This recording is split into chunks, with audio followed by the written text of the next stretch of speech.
이 시간에 함께 나눌 말씀은 여호수아서 5장 1절에서 5절입니다. 구약 성경 325페이지입니다. 제가 먼저 1절 읽겠습니다.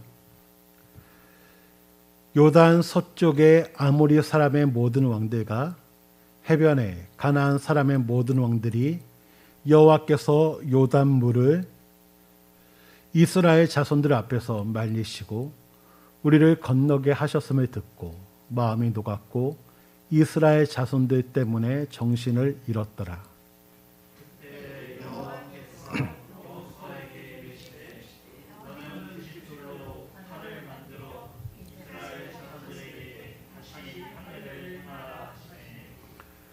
여호수아가 부싯돌로 칼을 만들어 할례산에서 이스라엘 자손들에게 할례를 행하니라.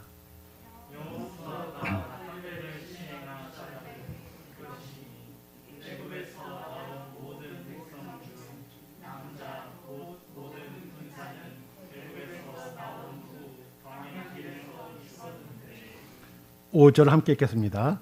그 나온 백성은 다 할례를 받았으나 다만 애굽에서 나온 후 광야 길에서 난 자는 할례를 받지 못하였음이라. 아멘. 우리 좌우에 계신 분들, 앞뒤에 계신 분들과 우리 사랑합니다 인사하겠습니다. 사랑합니다. 사랑합니다. 예. 우리 성도님들 추석 연휴 잘 보내셨는지요? 예, 아마 지금도 추석 연휴를 가족들과 함께 보내는 분들도 계신데 평안하고 행복한 시간이 되기를 원합니다. 우리가 살다 보면 때로는 합리적이지 않은 일들을 시킬 때가 있습니다. 뭔가 합리적이고 타당한 일을 시킨다면 순종하기가 좋은데 합리적이지 않은 일들을 시키면 순종하기가 참 어렵죠. 하지만 힘으로 굴복당해서 할 때도 있죠.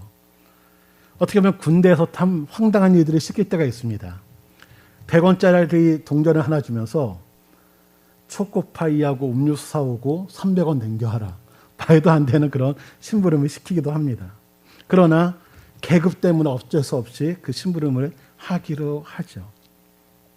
뭔가 타당하고 합리적인 일을 시키면 하기는 좋은데 그렇지 않으면 쉽지가 않습니다. 또한 전문가나 아니면 내 경험을 통해서 이거는 일리가 있어 할 때는 순종하기가 쉽지만 그렇지 않을 때는 순종하기가 어렵죠. 그래서 우리는 전문가의 말이나 경험자의 말을 참고하고 우선시할 때가 많습니다. 성경에 보면 이러한 내용이 나와 있죠. 이달리아로 가는 알렉산드리아 배를 타고 로마로 앞성되는 바울이 있습니다. 그런데 이 바람의 세기로 인해서 그들은 미양이라는 섬에 머물게 됩니다. 그런데 이 미양은 겨울을 지내기에 불편합니다. 그래서 알렉산드리아 배에 탄 사람들은 베닉스로 가서 겨울을 지내고자 하는 사람들이 많습니다. 그래서 여기서 떠나자라고 얘기를 하죠. 이때 바울이 얘기합니다. 우리가 여기서 떠나면 항해를 하게 되면 화물과 배 그리고 우리의 생명에도 타격과 많은 손해를 끼치게 된다. 그러니까 여기서 머물어야 된다라고 말합니다. 하지만 선장과 선주는 떠나도 된다라고 얘기합니다. 그래서 이 백부장이 바울의 말을 들어야 될까 아니면 선장과 선주의 말을 들어야 될까 고민하다가 그래도 배에 대해서 전문가고 항해에 대한 전문가인 선장과 선주의 말을 듣고 항해를 시작합니다. 배가 떠나서 가다 보니까 남풍이 순하게 불게 되고요. 이들은 우리의 뜻을 이룰 수 있겠구나 하면서 즐거워합니다.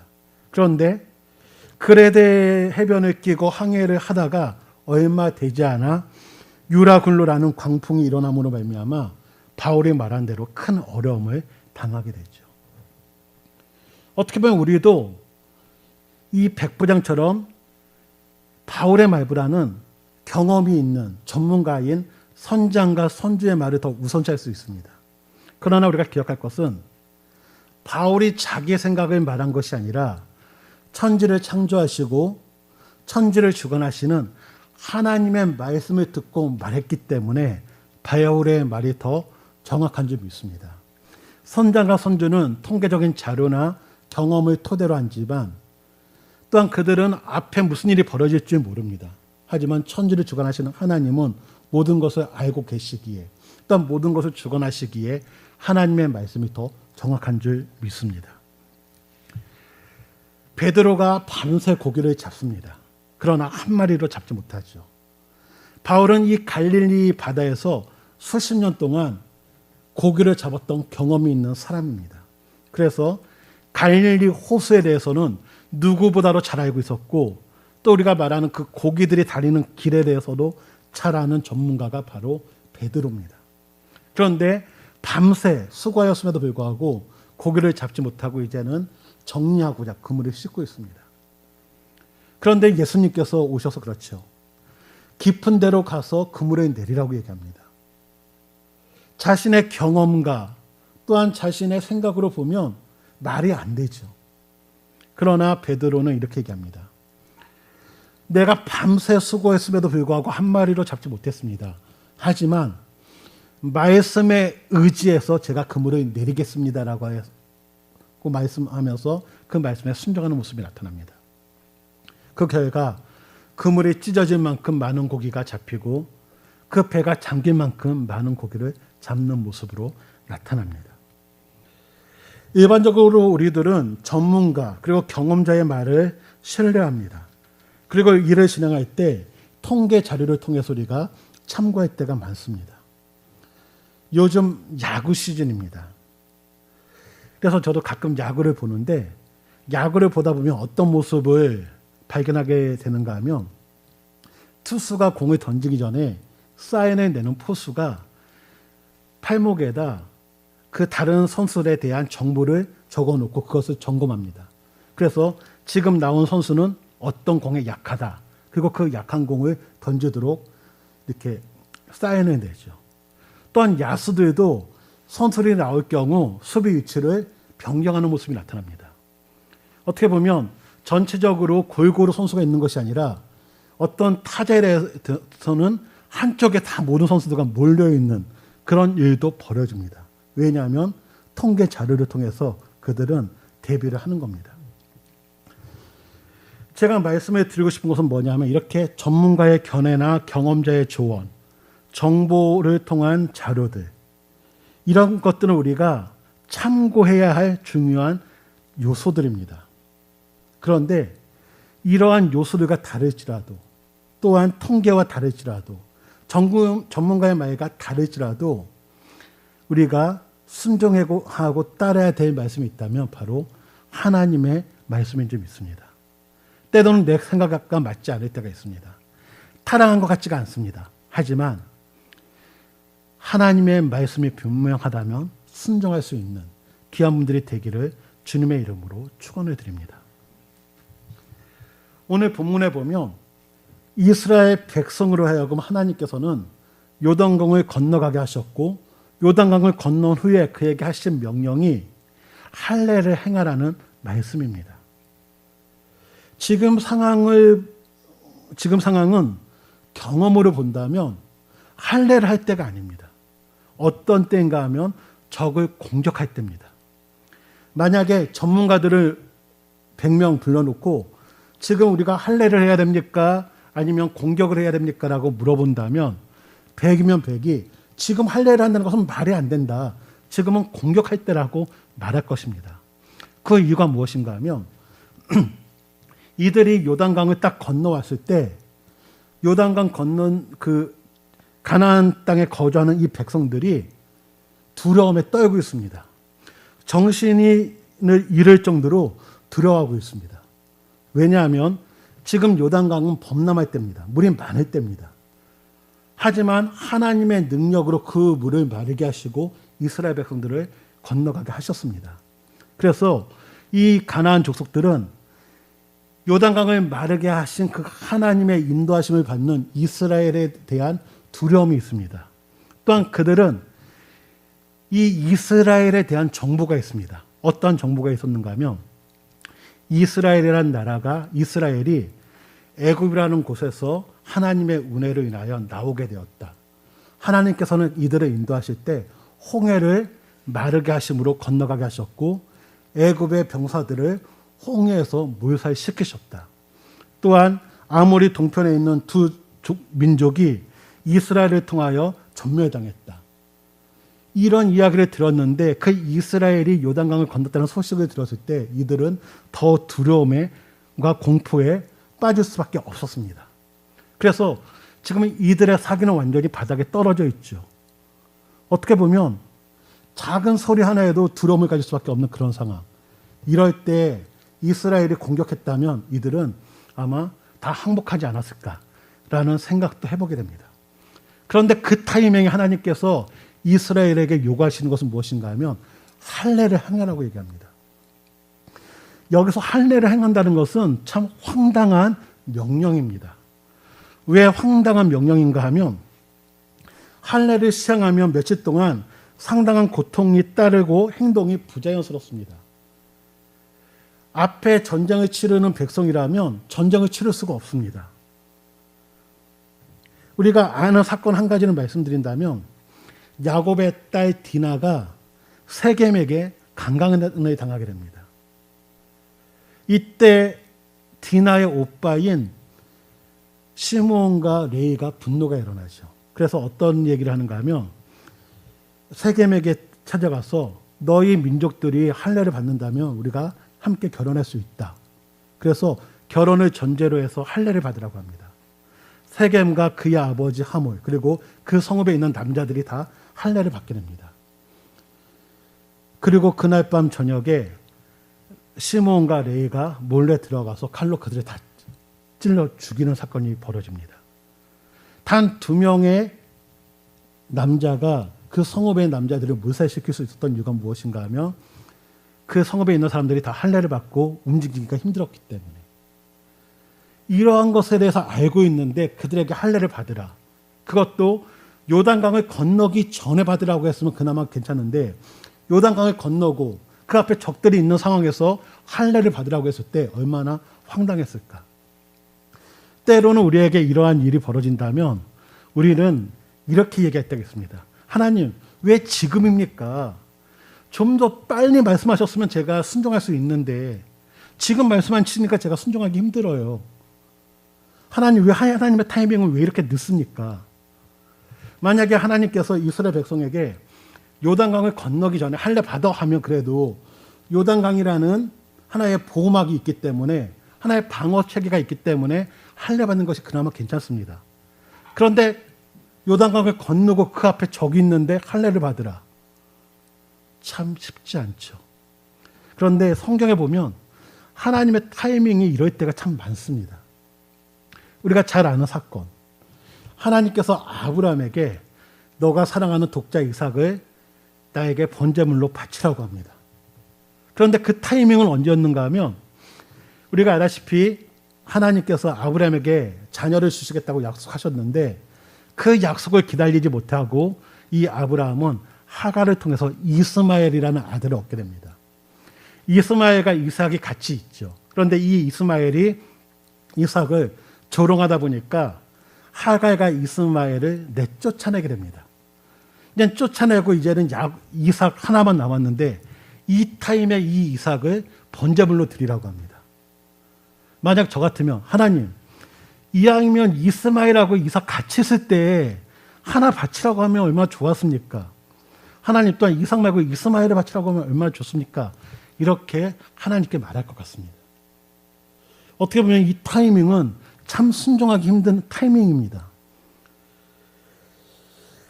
참 적들 앞에서 할례를 시행하는 것, 큰 모험이죠. 이 상황에서 하나님 말씀에 순종하는 것은 정말 쉽지 않은 일입니다. 그런데 본문에 보면 여호수아와 그 백성들이 그 말씀에 순종을 하는 모습이 나타납니다. 절대적인 신뢰가 없다면 이것은 할 수 없는 일이죠. 이스라엘 백성은 무엇을 알았는가 하면 가나안 정복이 하나님께서 싸우시는 전쟁이고 우리는 그 전쟁에 같이 동참할 뿐이다. 모든 전쟁의 승패는 하나님께 달려있다는 것을 그들은 알았습니다. 어떻게 그들이 이러한 믿음이 있었는가? 어떻게 이들이 이렇게 하나님을 신뢰할 수 있었는가 우리는 한번 생각해 볼 필요성이 있습니다. 우리가 아는 가나안 여정, 어떻게 보면 광야 생활 이 40년은 하나님께서 이스라엘 백성들을 훈련시키는 그런 시간이었습니다. 이 40년이라는 시간 동안 말씀에 대한 훈련을 받고 하나님을 신뢰하는 훈련을 받았기 때문에 많은 전쟁을 치르고 많은 어려움이 있었지만 그 어려움이 있을 때마다 하나님의 도우심을 경험하면서 이들은 점점 하나님을 신뢰하게 된 겁니다. 우리가 아는 아브라함도 이런 모습이 나타나죠. 75세 때 하나님께서 지시한 땅으로 왔던 아브라함. 이 아브라함은 여러 가지 경험을 통해서 여러 가지 사건을 통해서 점점 하나님을 신뢰하게 됩니다. 그리고 24년이 지난 후에 어떻게 보면 하나님께서는 25년이 지난 후에 이삭을 주셨고 또한 이삭을 주신 후에 그 아들을 하나님께 바치라고 합니다. 자식을 바치는 것 참 어렵죠. 그러나 아브라함은 이삭을 바칩니다. 왜냐하면 하나님께서 이삭을 통해서 민족을 이루실 것이라는 그 약속을 주셨기 때문에 하나님께서 이삭을 죽이신다면 다시 살릴 것이다 라는 그런 믿음이 있었기 때문입니다. 이렇게 하나님께서는 훈련을 통해서 그들의 믿음을 성장시키시고 하나님을 신뢰할 수 있는 그 믿음으로 만들어 가셨습니다. 그래서 이스라엘 백성도 이 광야 생활 힘든 시간이죠. 고난의 시간입니다. 하지만 이 시간을 통해서 믿음이 성장하고 하나님을 신뢰하는 모습, 그 결과 요단강을 건넌 후 적들이 앞에 있는 그 상황에서 할례를 행하라고 했을 때 할례를 행하는 그 모습으로 나타나게 된 줄 믿습니다. 저는 이 모습을 보면서 출애굽 여정을 잠깐 한번 설명해 드리고 싶습니다. 하나님께서는 아브라함을 통해서 이스라엘 민족, 하나님의 언약 백성으로 삼겠다라는 약속을 해 주셨습니다. 그리고 아브라함의 손자인 야곱 때 애굽으로 70명이 들어가게 됩니다. 430년이 지난 후에 200만 명 되는 이스라엘 민족으로 만드셨고 모세를 통해서 애굽에서 나오는 출애굽을 하게 하셨습니다. 출애굽을 하는 과정에서 200만 명의 노동력을 놓치기 싫었던 바로는 반대를 하죠. 허락을 안 합니다. 하지만 10가지 재앙을 통해서 하나님께서는 출애굽을 하게 하셨습니다. 이때 마지막 재앙이 장자의 죽음입니다. 하나님께서는 처음 태어난 것은 다 죽게 하겠다. 그런데 죽지 않는 방법은 1년 된 수컷 양을 잡아서 문지방에 좌우설주와 임방에 바르면 내가 그 피를 보고 넘어가겠다라고 말합니다. 우리가 이것이 잘 아는 바로 유월절이죠. 그래서 이스라엘 백성은 이 장자의 죽음 이 사건 때 장자들이 죽지 않았고 애굽의 장자들은 동물들을 비롯해서 첫 태생은 죽게 되는 일이 벌어집니다. 그리고 이 바로가 이스라엘 백성으로 하여금 나가라, 이제는 떠나라라고 해서 이스라엘 백성들이 떠나게 됐죠. 하나님께서는 모세를 통해서 이 유월절을 기념해라. 내가 너희를 어떻게 구원했는지, 너희의 생명이 어떻게 보존되었는지를 기억하라고 말합니다. 어린 양의 피를 통해서 그들은 죽음에서 면하게 된 그 사건을 기억하라고 하나님께서는 말씀하셨습니다. 그리고 이들은 하나님의 은혜를 통해서 홍해를 건너게 됩니다. 그리고 그들의 후손은 요단강을 건너게 되는 모습으로 나타나죠. 이러한 모습을 통해서 하나님께서 우리에게 주시고 싶은 말씀은 무엇인가를 한번 생각해 봤습니다. 하나님께서 우리에게도 요단강을 건넜을 때 할례를 행하라고 하면 행할 수 있는가? 우리에게 그러한 믿음이 있는가? 한번 생각해 보게 됩니다. 지금 우리가 살아가는 이 시간 동안 하나님께서는 고난을 통해서, 훈련을 통해서 우리로 하여금 믿음을 성장시켜 나가실 줄 믿습니다. 더불어서 더욱더 하나님을 신뢰할 수 있도록 만들어 가실 줄 믿습니다. 우리도 이스라엘 백성처럼 하나님의 선민인 줄 믿습니다. 하나님의 백성이요 자녀인 줄 믿습니다. 우리도 유월절을 지키고 유월절을 경험한 자들인 줄 믿습니다. 때로는 이렇게 얘기할 수가 있죠. 언제 우리가 유월절을 지켰습니까? 우리가 어떻게 유월절을 지킵니까? 라고 말할 수 있습니다. 유월절 마지막 날, 마지막 유월절이라고 말할 수 있겠죠. 이때 예수님께서는 제자들을 불러놓고 성찬 예식을 거하십니다. 그러면서 이렇게 말씀하시죠. 이 떡이 내 살이고 이 포도주가 내 피다. 예수님께서는 이 성찬을 통해서 유월절이 성찬, 유월절의 그 날을 기념하는 것이라면 이 성찬을 통해서 이제는 이 날을 기념하지 말고 나를 기념하라. 그래서 요한복음에 보면요. 이러한 말씀이 나와 있습니다. 제가 읽어드리겠습니다. 예수께서 이르시되 내가 진실로 진실로 너에게 이르노니 인자의 살을 먹지 아니하고 인자의 피를 마시지 아니하면 너희 속에 생명이 없느니라. 내 살을 먹고 내 피를 마시는 자는 영생을 가졌고 마지막 날에 내가 그를 다시 살리리니 내 살은 참된 양식이요 내 피는 참된 음료로다. 내 살을 먹고 내 피를 마시는 자는 내 안에 거하고 나도 그의 안에 거하나니 살아계신 아버지께서 나를 보내심에 내가 아버지로 말미암아 사는 것 같이 나를 먹는 그 사람도 나로 말미암아 살리라. 이것은 하늘에서 내려온 떡이니 조상들이 먹고도 죽은 그것과 같지 아니하여 이 떡을 먹는 자는 영원히 살리라. 유월절 어린 양의 피를 보고 그의 생명이 살아남은 것처럼 어떻게 보면 하나님의 자녀가 넘어간 것처럼 예수 그리스도의 피를 먹은 자들, 예수님을 믿는 그 자들의 생명은 하나님께서 그냥 넘어가시고 보존해 주신 줄 믿습니다. 그래서 우리 성도님들 기억할 것은 예수님을 믿는 우리들이 예수님의 살과 피를 먹은 자들이요 유월절을 경험한 자들이라는 사실을 기억하기를 원합니다. 또한 이스라엘 백성들이 홍해를 건넜을 때, 요단강을 건넜을 때 새로운 삶이 시작이 됩니다. 이것을 우리는 일명 세례라고 말하죠. 이전의 생활과 지금의 생활이 달라졌다. 이전에 나는 죽고 새로운 삶이 시작되었다. 우리 성도님들 세례를 받을 때 이러한 고백을 하는 줄 믿습니다. 하나님, 이전에 나는 죽었고 이제는 새로운 내가 살았습니다. 여기 계신 모든 분들, 예수님을 믿는 모든 분들은 성령 세례를 받은 분들이기 때문에 새로운 삶이 시작된 줄 믿습니다. 이전 것은 지나가고 새로운 삶이 시작된 분들이라는 사실을 기억하기를 원합니다. 이제 우리에게 하나님께서 요구하는 것이 무엇인가? 바로 할례인 줄 믿습니다. 그렇다면 우리가 지금 할례를 받아야 되는가? 우리에게 요구하는 할례는 무엇인가라는 질문을 던지게 됩니다. 예수님의 제자들이 복음을 전하는 당시, 바울 당시에도 이 세례, 할례의 문제는 충돌이 일어났습니다. 할례를 받지 않으면 구원이 없다라고 말하는 유대인들이 있었습니다. 이때 할례란 어디에 받는 것인가? 바로 이 할례는 우리의 마음에 받는 것이라고 말합니다. 신명기에서도 이렇게 말하고 있습니다. 내 하나님 여호와께서 내 마음과 내 자손의 마음에 할례를 베푸사.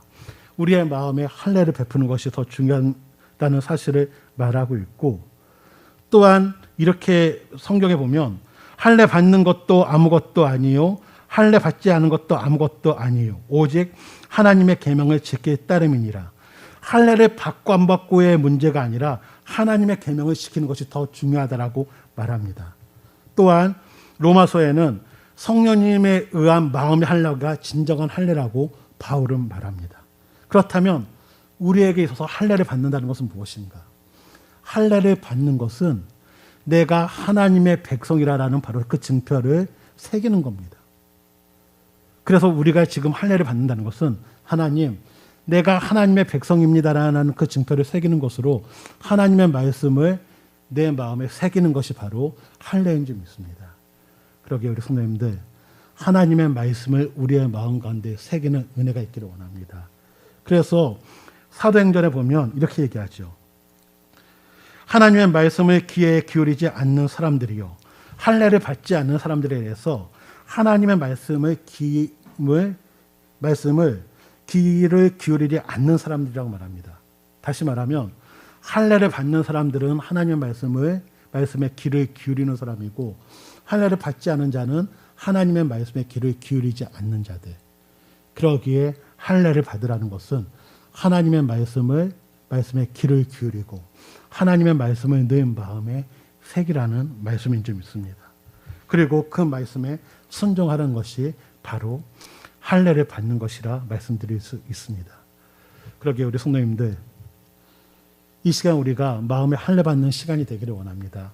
하나님의 말씀을 내 마음에 새기는 은혜가 있기를 원합니다. 그리고 그 말씀을 내 마음에 새기고 있기 때문에 그 말씀에 순종하는 모습들이 나타나기를 원합니다. 이스라엘 백성들은 할례를 통해서 난 하나님의 백성이야, 그것을 드러낼 수 있었습니다. 그렇다면 나는 하나님의 백성이야, 우리가 어떻게 드러낼 수 있을까? 하나님의 말씀에 순종함으로 말미암아 나는 하나님의 백성이야 라는 것을 드러내게 될 줄 믿습니다. 또 우리 하나님께서는 말씀에 순종하는 모습을 통해서 더욱더 하나님을 신뢰할 수 있는 백성으로 인도해 주실 줄 믿습니다. 우리 또한 하나님께서 아브라함에게 독자 이삭을 바치라고 했을 때, 또한 이스라엘 백성들에게 할례를 받으라고 했을 때 이들이 순종할 수 있었던 것처럼 하나님께서는 여러 가지 사건들을 통해서 우리를 하나님을 더욱 신뢰할 수 있는 믿음의 용사들로 만들어 가 주실 줄 믿습니다. 우리 성도님들, 마음에 하나님의 말씀을 새기면서 나는 하나님의 자녀야, 나는 하나님의 백성이야라는 사실을 늘 기억하며 살아가시기를 주님의 이름으로 축원을 드립니다. 이 시간에 함께 찬양하고 싶은 찬양이 있는데, 세상 흔들리고 사람들은 변하여도 나는 믿음을 지키겠다. 이 믿음의 고백을 같이 찬양하기 원합니다. 세상 흔들리고 우리 같이 찬양합니다.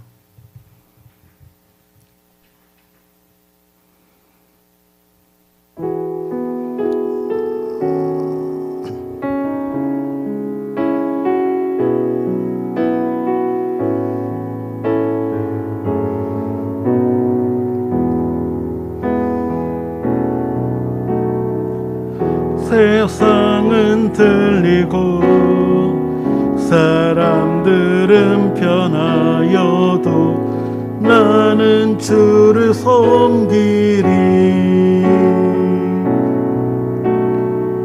주님의 나라는 영원히 변하지 않네. 나는 주를 믿음 흔들리고 믿음은 들리고 사람들 주를 떠나도 나는 주를 섬기리. 주님의 나라는 영원히 쇠하지 않네. 나는 주를 오직 믿음으로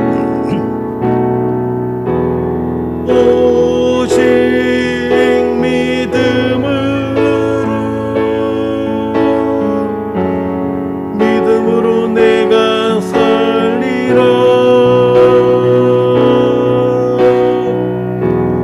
오직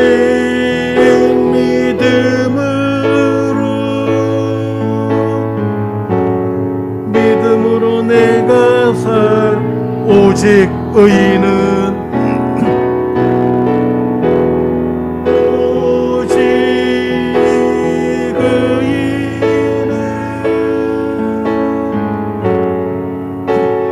말미암아 살리라.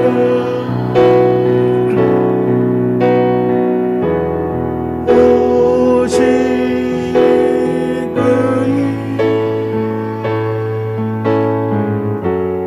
믿음으로 말미암아 살리라.